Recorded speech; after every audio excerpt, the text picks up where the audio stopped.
प्यारे बच्चों, अस्सलामु अलैकुम व रहमतुल्लाहि बरकातहू। बच्चों, आप तमाम का इल्म रियाजी की ई क्लास में दिल की गहराइयों से खैर मकदम करता हूँ। तो बच्चों, आज हम क्या पढ़ने जा रहे हैं? जी हाँ, आज हम 7वीं जमात की इल्म रियाजी से सबक नंबर 3 आदाद व शुमार का इस्तेमाल का तीसरा वक्फ़ा आज हम आगाज़ करने जा रहे हैं। बच्चों, अभी तक हमने आदाद व शुमार से मुताल्लिक़ बहुत से तसव्वुरात समझे, जैसे वुसअत के माने व मफ़हूम जाना, बहुतातिया और बड़े आदाद व शुमार का बहुतातिया क्या होता है देखा, वस्तानिया का मतलब जाना और बहुतातिया और वस्तानिया मालूम करने का तरीक़ा सीखा। तो चलिए बच्चों, इस वक्फ़े में हम आदाद व शुमार से मुताल्लिक़ और मज़ीद तसव्वुरात देखेंगे। बच्चों, पिछली जमात में आप बार ग्राफ के बारे में पढ़े होंगे। आपने बार ग्राफ का इस्तेमाल किया होगा और आदाद व शुमार को बार ग्राफ में ज़ाहिर करना सीखा होगा। तो बच्चों, बताओ बार ग्राफ क्या होता है? चलिए, बार ग्राफ क्या होता है और उसकी तारीफ क्या होती है देखेंगे। बच्चों, बार ग्राफ यानी आदाद व शुमार को एकसा चौड़ाई के बार के ज़रिए ज़ाहिर करने के तरीक़े को बार ग्राफ कहते हैं। तो बच्चों, यहाँ पर मुस्ततिल नुमा बार की शक्ल में आदाद व शुमार को ज़ाहिर करने को हम बार ग्राफ कहते हैं। बच्चों, ये बार ग्राफ मुख्तलिफ मकासद के लिए मुख्तलिफ मैदानों में इस्तेमाल होता है। ये आपने अपनी रोज़मर्रा ज़िंदगी में देखा होगा। चलिए, ये किस तरह से बार ग्राफ हमारी ज़िंदगी में मुफीद तर होता है और ये किस तरह की जानकारी देता है, चलिए एक मिसाल के ज़रिए से समझेंगे। बच्चों, आप इस सरगर्मी को इस वीडियो क्लिप में देखिए और समझने की कोशिश कीजिए कि बार ग्राफ किस तरह से हमारे लिए मुफीद तर है और सवालात के जवाबात अख्ज़ करने के लिए किस तरह से कारआमद है। बच्चों, देखिए यहाँ पर चंद आदाद व शुमार दिए गए हैं। इन आदाद व शुमार को मैंने यहाँ पर चंद प्लास्टिक के सिक्कों की मदद से बार ग्राफ तैयार किया है। मैंने एक्स महवर पर मशगलों की निशानदेही की है और उसी तरह से वाई महवर पर तलबा की तादाद को ज़ाहिर किया है।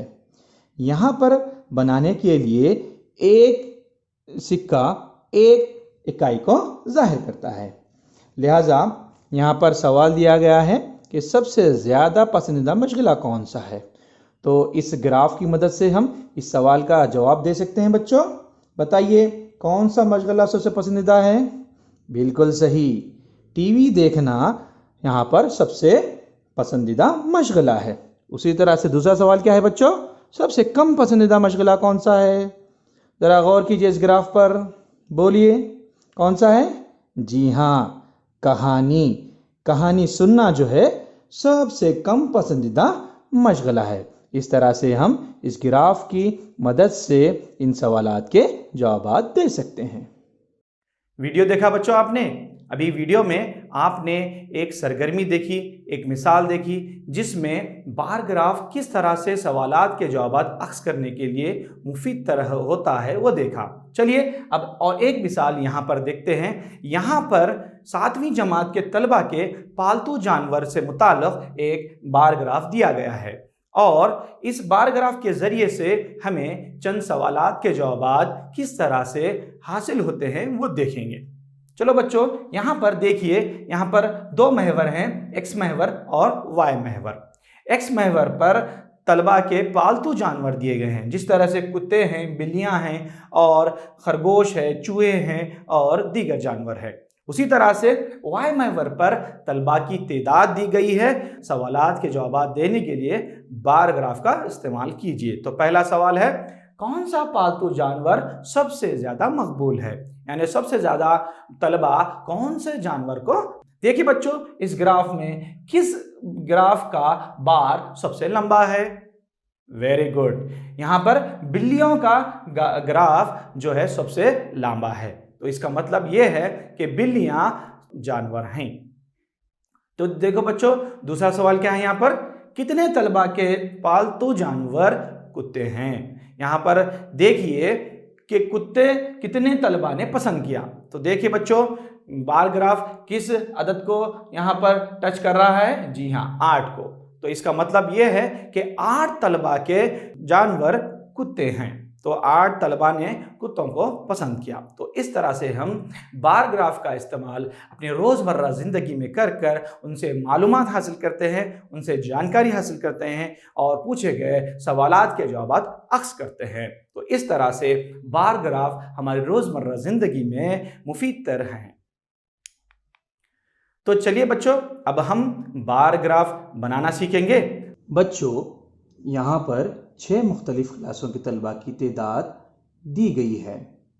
इन आदाद व शुमार का बार ग्राफ हमें बनाना है और फिर इसके बाद दिए गए सवालात के जवाब भी हासिल करना है। बच्चों, एक ग्राफ शीट है। इस ग्राफ शीट में उमूदी यानी खड़े और उफ़क़ी यानी आड़े लाइंस खतूत एक दूसरे को खता करते हुए उतारे गए हैं। एक्स महवर पर हमने क्लासेस को जाहिर किया है और उसी तरह से वाई महवर पर हमने तलबा की तादाद को जाहिर किया है।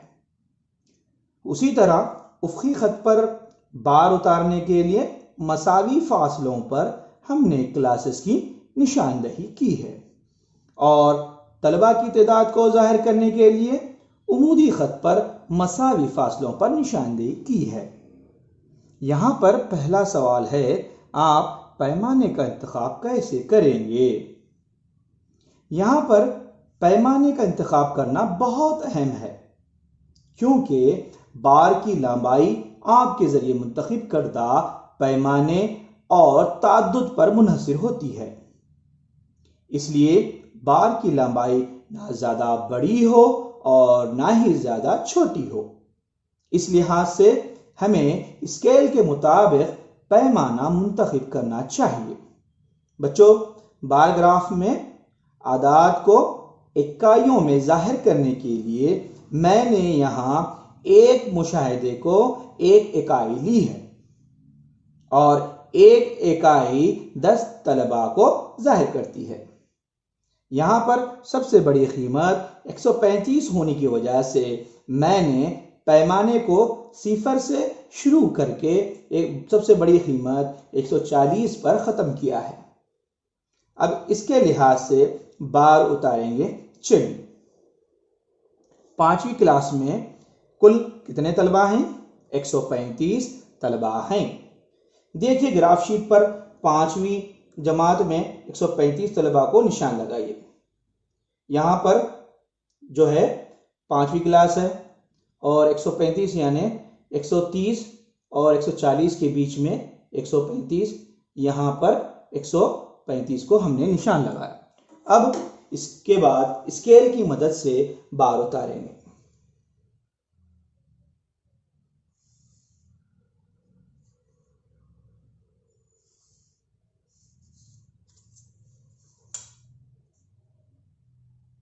बच्चों, मैं यहाँ स्केच पेन का इस्तेमाल कर रहा हूं ताकि आपको नजर आए। आप पेंसिल की मदद से बार उतारेंगे।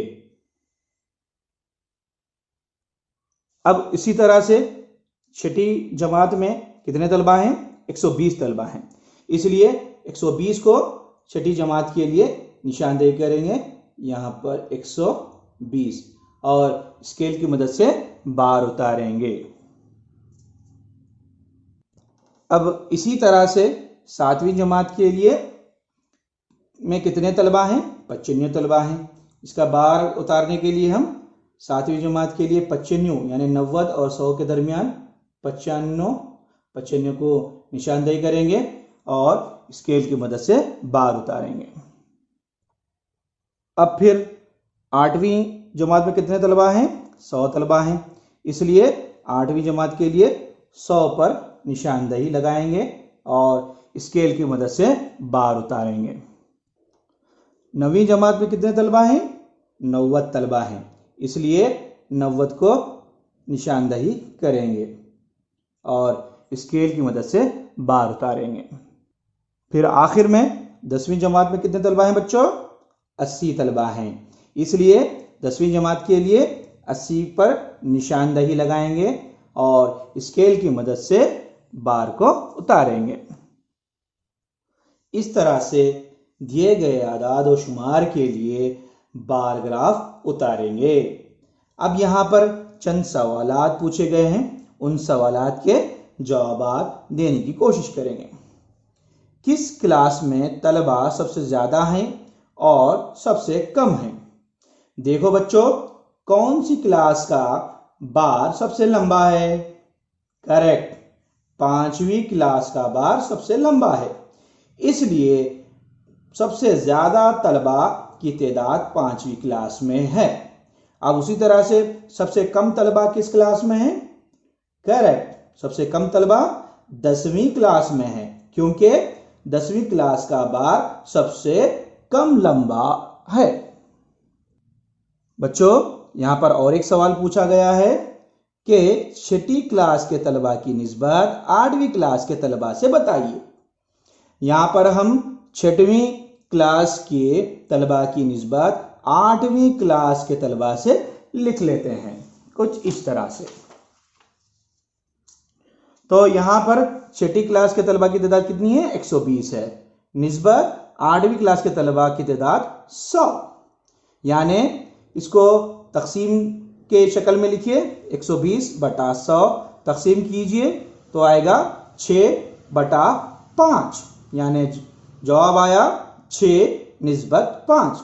इसलिए 6वीं जमात के तलबा की तादाद की निस्बत 8वीं जमात के तलबा की तादाद से 6/5 है। इस तरह से दिए गए आदाद व शुमार का हम बार बनाना सीखेंगे और दिए गए सवालात के जवाब अक्स करेंगे। वीडियो देखा बच्चों अभी आपने? अभी वीडियो में आपने बार ग्राफ किस तरह से बनाना सीखा। अब चलिए दोहरा बार ग्राफ किसे कहते हैं और दोहरा बार ग्राफ क्या होता है समझने की कोशिश करते हैं।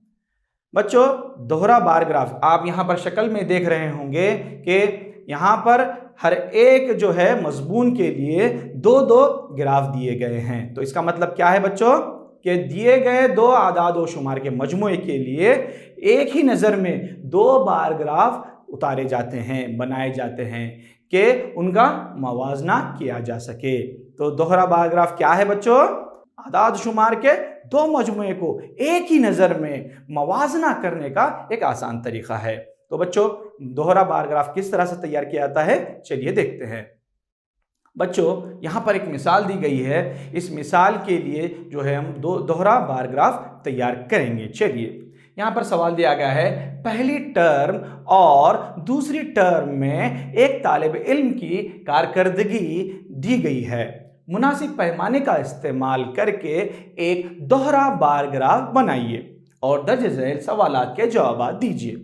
बच्चों, यहाँ पर जो है एक तालिब इल्म का पहली टर्म और दूसरी टर्म के जो है 5 मज़ामीन में हासिल शुदा नंबरात दिए गए हैं। तो बच्चों, उन नंबरात का हमें बार ग्राफ, दोहरा बार ग्राफ तैयार करना है और नीचे दिए गए इन सवालात के जवाब अक्स करना है। तो चलिए बच्चों, दोहरा बार ग्राफ उतारते हैं। तो बच्चों, सबसे पहले हम क्या करेंगे, हम x और y एक्सिस यानी x महवर और y महवर उतारेंगे। हम उफ़क़ी ख़त को x महवर कहते हैं और उमूदी ख़त को y महवर कहते हैं। तो चलो बच्चों, x महवर पर क्या लेंगे हम? जी हाँ, x महवर पर हम बराबर बराबर मसावी फासले पर मजमून लेंगे, जिस तरह से अंग्रेज़ी, हिंदी, रियाजी, साइंस और समाजी दिया गया है। उसी तरीके से बराबर बराबर फासले पर y एक्सिस पर क्या लेंगे बच्चों? हम नंबरात लेंगे। तो यहाँ पर बराबर बराबर फासला लेने के लिए क्या पैमाना लेना होगा? जी हाँ, 1 इकाई मसावी 10 नंबरात लेने होंगे। तो बच्चों, वो पैमाना किस तरह से नजर आएगा? जी हाँ, 0 से 100 तक, 0, 10, 20 इस तरह करते हुए 100 तक वो पैमाना लेना होगा। तो चलिए बच्चों, पहले मजमून अंग्रेजी के लिए दोहरा बार ग्राफ तैयार करते हैं। तो बच्चों अंग्रेजी में पहले टर्म में कितने नंबरात हासिल किए? जी हाँ, 67। तो चलिए बच्चों 67 पर निशान लगाकर अंग्रेजी का बार ग्राफ तैयार करेंगे कुछ इस तरह से। तो ये हरा रंग जो है पहले टर्म के बार को जाहिर करता है। उसी तरह से अंग्रेजी में ही दूसरे टर्म में कितने नंबरात हासिल किए? जी हाँ, 70 नंबरात हासिल किए। तो 70 को निशान लगाकर और एक उसके बाजू ही जो है दूसरा ग्राफ बनाइए इस तरह से। तो इस तरह से हम ये जर्द रंग का और एक ग्राफ तैयार कर और एक बार तैयार कर दोहरा बार ग्राफ तैयार करेंगे। इसी तरह से बच्चों हिंदी में जो है फर्स्ट टर्म में कितने नंबरात हासिल किए? जी हाँ, 72 नंबरात हासिल किए। तो 72 पर निशान लगाकर इस तरह से और एक ग्राफ बनाइए और एक ग्राफ बनाइए जो हिंदी में सेकंड टर्म में कितने नंबरात हासिल करने किए हैं बच्चों? जी हाँ, 65 नंबरात हासिल किए हैं। तो 65 नंबर के को निशान लगाकर हिंदी का दूसरे टर्म का और एक ग्राफ तैयार कीजिए। उसी तरह से रियाजी में पहले टर्म में कितने नंबरात लिए हैं बच्चों? 88 नंबर लिए हैं। तो 88 नंबर पर निशान लगाकर रियाजी का पहले टर्म का बार बनाइए। उसी तरह से रियाजी में दूसरे टर्म में कितने नंबरात हासिल किए हैं बच्चों? जी हाँ, 95 नंबर हासिल किए हैं। तो 95 को निशान लगाकर दूसरा बार भी तैयार कीजिए। तो उसी तरह से साइंस में कितने नंबर लिए हैं? पहले टर्म में 81 और दूसरे टर्म में 85। फिर उसी तरह से समाजी में पहले टर्म में 73 और दूसरे टर्म में 75। इस तरह से हम इन आदाद शुमार का इस तरह से दोहरा बार ग्राफ तैयार कर सकते हैं। तो चलिए बच्चों दिए गए सवालात को इस दोहरे बार ग्राफ से अक्स करने की कोशिश करते हैं। तो बच्चों सबसे पहला सवाल क्या है? कौन से मजमून में बच्चे की कारकर्दगी सबसे ज्यादा बेहतर है? तो बच्चों यहां पर गौर कीजिए कि कौन से बार सबसे लंबे हैं, सबसे ऊंचे हैं। जी हाँ, इल्मे रियाजी के ग्राफ हमें सबसे लंबे नजर आ रहे हैं। तो इसका जवाब क्या है? बिल्कुल सही कहा आपने, इल्मे रियाजी। तो रियाजी में बच्चे की कारकर्दगी सबसे बेहतर है। तो इसी तरह से बच्चों दूसरे सवाल पर गौर कीजिए। दूसरा सवाल क्या है?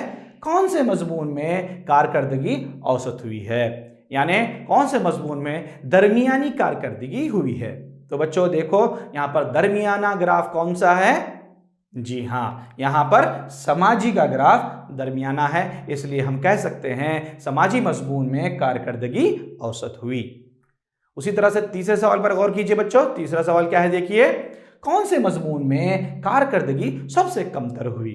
तो बच्चों सबसे छोटा सबसे कम लंबा ग्राफ कौन सा है? जी हाँ, सबसे कम लंबाई वाला ग्राफ किसका है? हिंदी का है। तो हम कह सकते हैं हिंदी मजमून में कारकर्दगी सबसे कमतर हुई। तो बच्चों इस तरह से दोहरा बार ग्राफ का उतारेंगे और दोहरे बार ग्राफ के जरिए से हम दिए गए सवालात के जवाबात अक्स करेंगे। तो चलिए बच्चों अब नेक्स्ट तसव्वुर की तरफ। नेक्स्ट जो है यहाँ पर जो तसव्वुर दिया गया है वो है इम्कान और एहतमाल।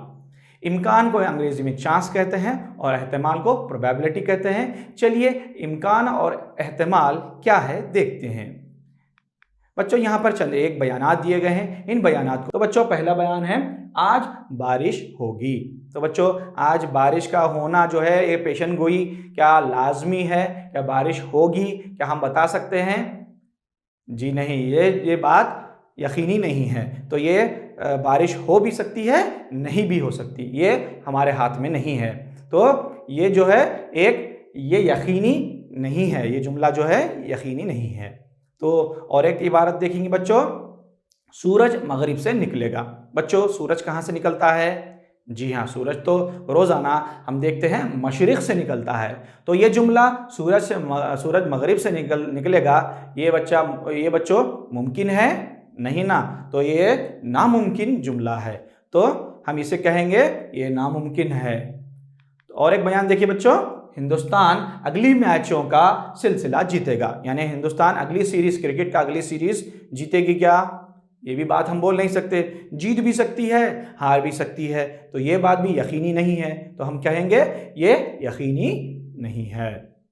तो और एक यहाँ पर बयान देखिए बच्चों, रवां तालीमी साल के लिए अव्वल ता पंजुम स्कूलों का आगाज़ अप्रैल में होगा। बच्चों आप जानते हैं कोविड-19 की वजह से जो है हमारे स्कूल्स जो है मुनक़ता हो गए हैं। रवां तालीमी साल के लिए अव्वल ता पंजुम स्कूलों का आगाज़ अप्रैल में हो सकता है या नहीं भी हो सकता।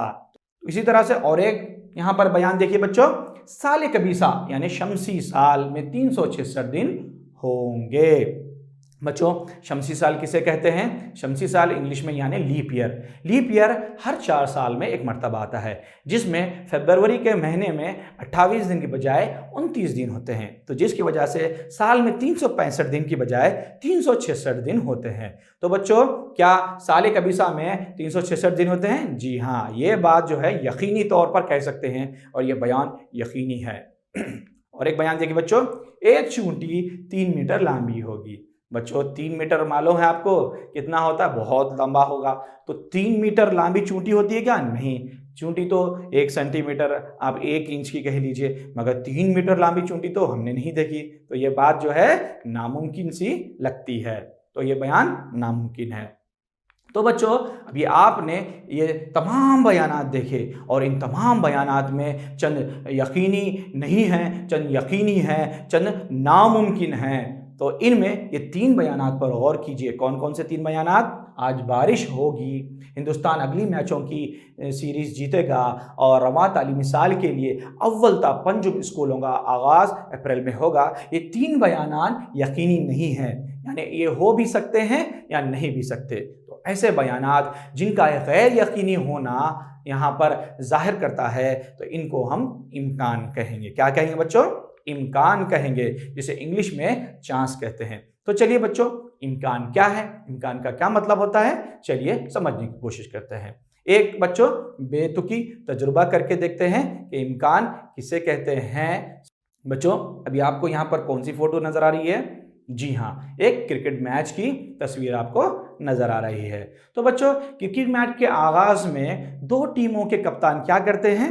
जी हाँ, वो क्या करते हैं? सिक्का उछालते हैं, टॉस करते हैं। टॉस करने पर क्या आता है बच्चों सिक्के में? जी हाँ, एक हेड आएगा और एक टेल आएगा। अगर आ गया तो वो कप्तान क्या करेगा? वो डिसाइड करेगा कि कौन पहले बल्लेबाजी करेगा और कौन पहले गेंदबाजी करेगा।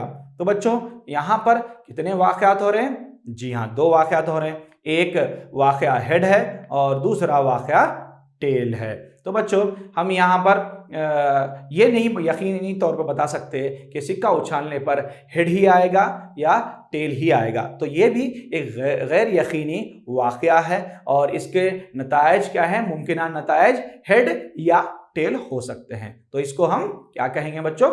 इम्कान कहेंगे।